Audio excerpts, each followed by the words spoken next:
Assalamualaikum warahmatullahi wabarakatuh.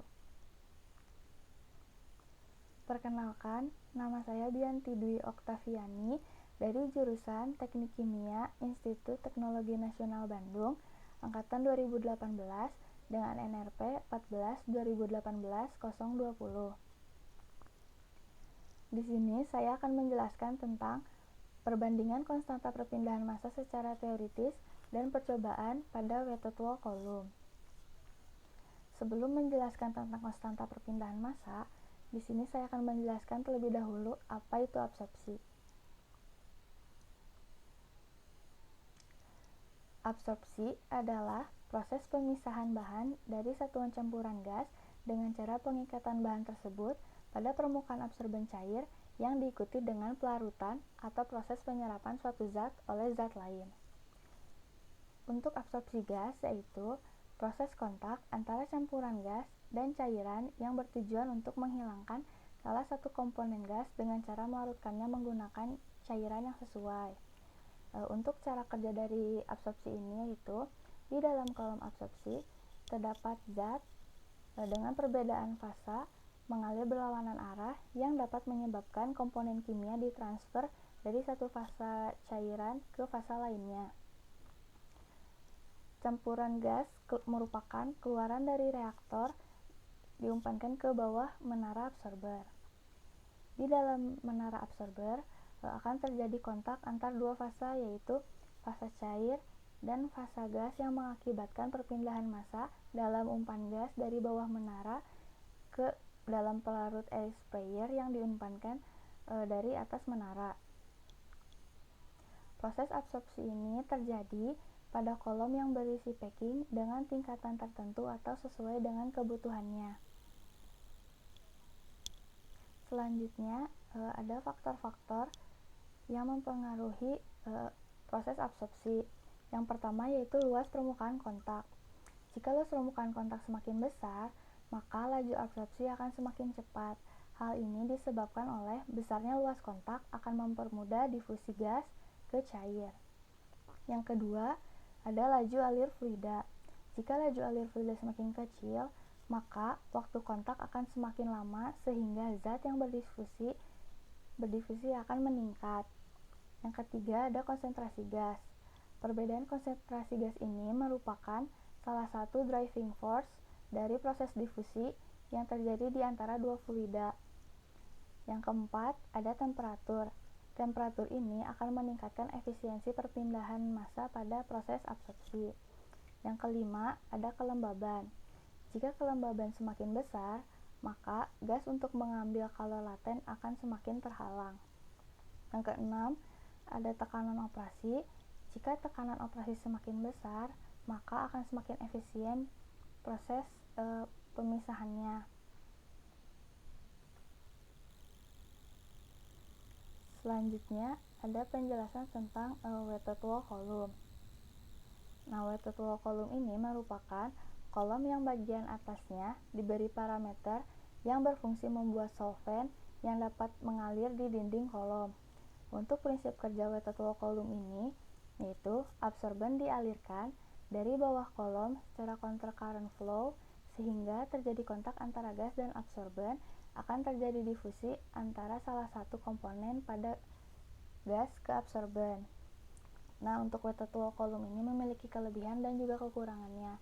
Untuk kelebihan pada Waterthal Coulomb, yang pertama, perpindahan massanya yang baik.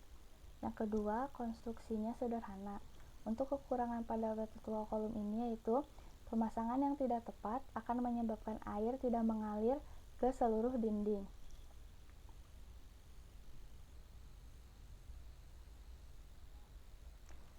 Selanjutnya ada konstanta perpindahan massa. Konstanta perpindahan massa ini digunakan untuk menghitung kecepatan perpindahan massa selama proses absorpsi terjadi. Konstanta perpindahan massa ini akan bergantung pada bilangan-bilangan yaitu bilangan Schmidt, bilangan Reynolds, bilangan Sherwood, dan juga bilangan Galilean. Persamaan yang digunakan untuk konstanta perpindahan massa yaitu F sama dengan SH per SC pangkat 1 per 2 dikalikan dengan GA pangkat 1 per 6 dikalikan dengan RE pangkat N.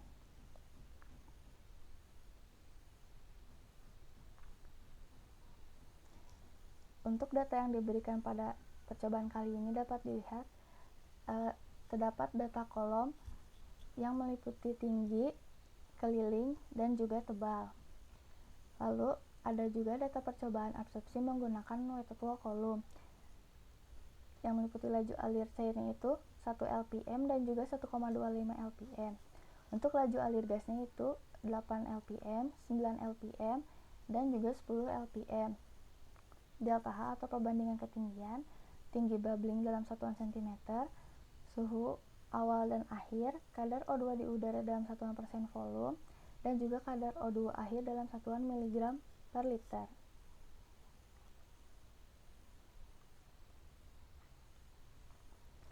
Setelah melakukan perhitungan, didapatkanlah hasil konstanta perpindahan massa secara teoritis dan percobaan. Dapat dilihat bahwa untuk nilai N ini didapatkan dari slope pada grafik. Untuk nilai SH didapat dari persamaan, untuk nilai F besar itu didapat dari eksponen intercept pada grafik. Untuk nilai F kecil atau konstanta perpindahan massa ini sendiri didapat dari persamaan yang sudah disebutkan sebelumnya.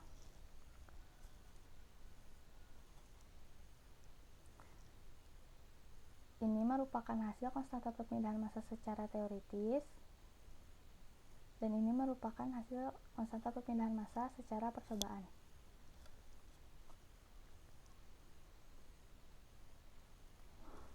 Ini terdapat pula hasil grafik laju alir gas 8 lpm secara teoritis. Dapat dilihat terdapat persamaan garis, yaitu Y sama dengan mx plus C. Nah, seperti yang sudah dijelaskan sebelumnya, untuk nilai N ini didapat dari slope grafik, yaitu 0,2874. Nah, untuk nilai F besarnya itu didapat dari eksponen intercept pada grafik.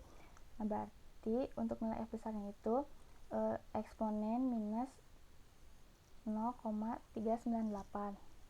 Didapatkanlah hasil nilai F besar. Begitupun untuk perhitungan yang lainnya. Ini untuk laju alir gas 8 lpm secara percobaan. Ini grafik laju alir gas 9 lpm secara teoritis. Ini grafik laju alir gas 9 lpm secara percobaan. Grafik laju alir gas 10 lpm secara teoritis. Dan grafik laju alir gas 10 lpm secara percobaan.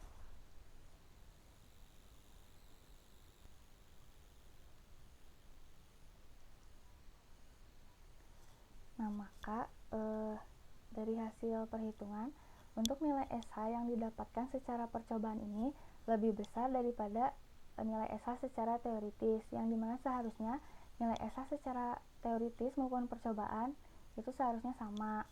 Hal ini disebabkan oleh kondisi yang digunakan secara teoritis dilakukan dengan kondisi yang ideal, berbeda dengan secara percobaan yang dilakukan dengan kondisi yang terjadi di lapangan atau pada saat percobaan berlangsung. Nilai F pada saat teoritis merupakan fluida yang mengalir melewati tabung, sedangkan secara percobaan tergantung pada kondisi fluida yang mengalir melewati dinding kolom dan kondisi pada saat melakukan percobaan sehingga terjadi kontak pada dinding kolom. Maka akan menghasilkan nilai SH secara percobaan dan teoritis yang didapatkan berbeda, sehingga untuk nilai konstanta perpindahannya pun akan berbeda. Cukup sekian penjelasan dari saya. Mohon maaf apabila ada salah kata. Wassalamualaikum warahmatullahi wabarakatuh.